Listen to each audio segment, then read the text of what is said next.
জাতীয় নির্বাচন কমিশনার লোকসভা ভোটের দিন ঘোষণা করতেই সমস্ত রাজনৈতিক দল নিজেদের ময়দানে নেমে পড়ে। আজ বীরভূম জেলার তৃণমূল কংগ্রেসের পক্ষ থেকে বীরভূম লোকসভা কেন্দ্রের প্রার্থী শতাব্দী রায় ভোট ময়দানে নেমে পড়েছেন। আজ দুবরাজপুর বিধানসভার দুবরাজপুর ব্লকের শাহপুর অঞ্চলে তৃণমূল কংগ্রেসের প্রার্থী শতাব্দী রায় প্রচার সারলেন কর্মী সমর্থকদের নিয়ে। পাশাপাশি একটি কর্মী সভারও আয়োজন করেন। এই সভায় উপস্থিত ছিলেন সিউড়ি বিধানসভার বিধায়ক বিকাশ রায়চৌধুরী, মলয় মুখার্জি, দুবরাজপুর ব্লকের ব্লক সভাপতি, অঞ্চল সভাপতি সহ বুথ সভাপতিরাও উপস্থিত ছিলেন। বীরভূম জেলার কনভেনার তথা সিউড়ি বিধানসভার বিধায়ক বিকাশ রায়চৌধুরী জানান, এই নির্বাচনে আমাদের সমস্ত কিছু ভুলে একসঙ্গে লড়াই করতে হবে। মমতা ব্যানার্জির হাতকে শক্ত করতে হবে।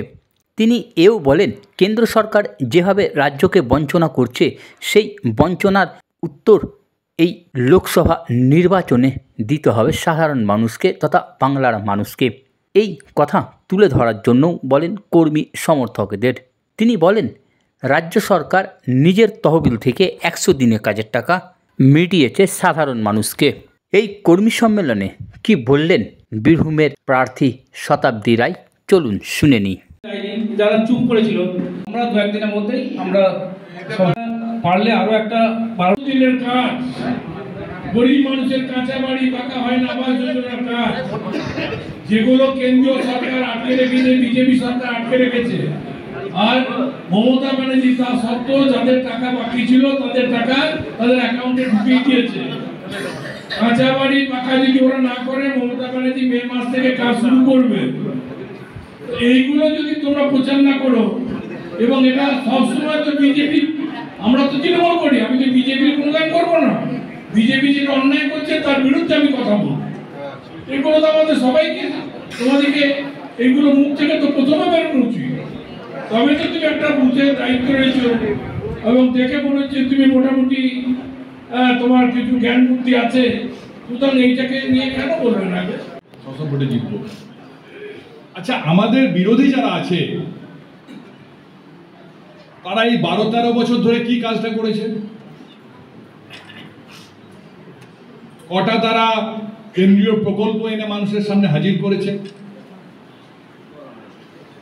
কটা তারা লড়াই তৈরি করেছে, মানুষের পাশে থেকে আন্দোলন তৈরি করেছে, গরিব মানুষকে পাশে নিয়ে হকের জন্য লড়াই করেছে, শ্রমিকদিকে নিয়ে আন্দোলন করেছে? কোথাও কিছু নেই। তবুও কিন্তু বিরোধী পক্ষের পাশে ভোট পড়ে যাচ্ছে কেন? 100 দিনের প্রকল্পে যে লোকগুলোকে নিয়ে এসে আমি কাজ করালাম,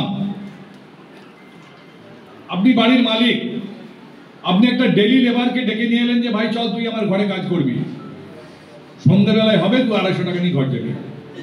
সে আপনার কথা এলো, সারাদিন কাজ করলো, সন্ধ্যাবেলায় বললেন যে না, পয়সা নেই। কেন্দ্রীয় সরকারের কথা মতো রাজ্য সরকার 100 দিনের প্রকল্পের লক্ষ লক্ষ মানুষকে কাজ দিয়েছেন। অনেক গ্রামে স্থানীয় সম্পদ তৈরি হয়েছে, অনেক গ্রামে মানুষের রুজি রোজগার হয়েছে, কিন্তু সেই টাকা যখন দীর্ঘদিন ধরে নানা অজুহাতে কেন্দ্রীয় সরকার আটকে রাখল। অভিষেক বন্দ্যোপাধ্যায়ের নেতৃত্বে আন্দোলন হয়েছে দিল্লিতে, পুলিশ লাঠিচার্জ করেছে, আমাদের সাংসদও সেখানে ছিলেন, বিকাশবাবু ছিলেন, কলকাতায় অবস্থান হয়েছে, বিক্ষোভ হয়েছে, কিন্তু তারা ধরেই নিয়েছে যে 100 দিনের টাকা বন্ধ করে দিলে পশ্চিমবঙ্গ থেকে তৃণমূলকে উৎখাত করে। মমতা বন্দ্যোপাধ্যায় কি করলেন? তার ওই ক্ষুদ্র কোষাগারের মধ্যে থেকেও, এটা তো বাজেটে ধরা থাকে না, তবুও তিনি 100 দিনের প্রকল্পের সমস্ত টাকা উপভোক্তাদের অ্যাকাউন্টে সরাসরি ঢুকিয়ে দেওয়ার ব্যবস্থা করছেন। আমাদের যে মতবিরোধের কথা বিকাশদা বললো, যাদের সঙ্গে একসঙ্গে চলার কথা বললো, আমাদের কিন্তু একটা কথা মনে রাখতে হবে, মতবিরোধ থাকতেই পারে, মতামত আমরা আদান প্রদান করতেই পারি, বিতর্কে আমরা বসতেই পারি, কিন্তু একটা কথা আমরা সবাই তৃণমূল, আমরা যদি রাগ করি বাড়ির ফ্যামিলির ওপর রাগ করতে পারি, কিন্তু ভোটের সময় আমাদের শত্রু তো তৃণমূল নয়, আমাদের শত্রু তো মমতা ব্যানার্জি নয়, আমাদের শত্রু তো অভিষেক ব্যানার্জি নয়। সুতরাং আমরা এখানে যারা উপস্থিত আছি তারা সবাই মমতা ব্যানার্জি যদি দল করি, তৃণমূলটা যদি দল করি, তাহলে আমি পাশে আর একজন নেতার ওপর রাগ করলাম, প্রধানের ওপর রাগ করলাম, অঞ্চল প্রেসিডেন্টের ওপর রাগ করলাম করে ভোট করলাম না, তাহলে আপনি কাকে লস করালেন, কাকে লুজার করালেন? মমতা ব্যানার্জিকে। আর এই লোকসভা নির্বাচনের গুরুত্ব হচ্ছে যে মমতা ব্যানার্জি দিল্লিতে কোন পজিশনে থাকবে সেটা কিন্তু লোকসভা নির্বাচন ঘোষণা করবে, সেটা কিন্তু নির্বাচন করবে যে আমরা মমতা ব্যানার্জিকে এতগুলো সিটে পাঠালাম, তার মানে মমতা ব্যানার্জি এতটা দিল্লিতে ক্ষমতা দেখাতে পারল। মমতা ব্যানার্জির নেতৃত্ব দিল্লি কতটা মানবে সেটা কিন্তু নির্ধারণ করবে আমাদের লোকসভা নির্বাচন। মমতা ব্যানার্জিকে আমরা পশ্চিমবঙ্গের মানুষ এত বড় নেত্রী ভাবি, ভারতবর্ষ কত বড় নেত্রী ভাববে, কত বড় নেত্রী হিসেবে মানবে, সেটা কিন্তু এই নির্বাচন নির্ধারিত করবে। তাই জন্যে এই লোকসভা নির্বাচন কিন্তু মমতা ব্যানার্জির নির্বাচন। আপনাদের বা আমাদের মনে হয় এটা বিধানসভা নির্বাচন মানে মমতা ব্যানার্জির থাকা না থাকা, সরকারের থাকা না থাকার ওপর নির্ভর করে, এটা মমতা ব্যানার্জির নির্বাচন নয়, এটা আরো বড় নির্বাচন মমতা ব্যানার্জির। কারণ সে দেশের জায়গায় পৌঁছবে, সে শুধু রাজ্যে আটকে থাকবে না, সে দেশকে রিপ্রেজেন্ট করার জায়গায় পৌঁছবে। তাই জন্যে লোকসভা ভোটটাকে গুরুত্ব দিতে হবে এবং লোকসভা ভোটে আমাদের সাংসদ থাকলে তবে কিন্তু আমাদের সবার অস্তিত্ব থাকবে। মানুষ ভালোবাসে এবং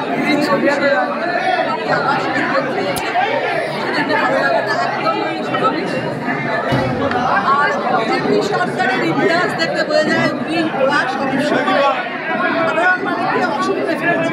সে নোটবন্দি দিয়ে হোক, আধার কার্ড লিঙ্ক দিয়ে সারাদিন খালি মানুষকে ব্যতিব্যস্ত করে রেখেছে।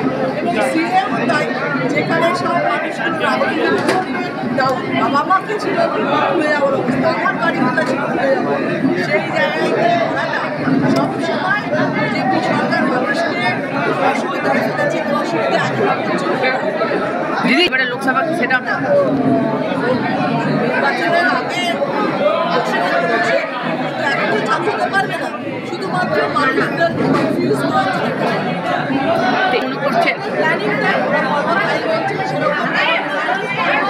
সেরকম মমতা ব্যানার্জিরও আটকানো জায়গায় আছে এবং বারবার বলছেন যে এটা মনে করছেন কেন দিচ্ছে না ওরা হিসাবে বুঝতে পারবো বিজ্ঞাপন দেবে কিনা।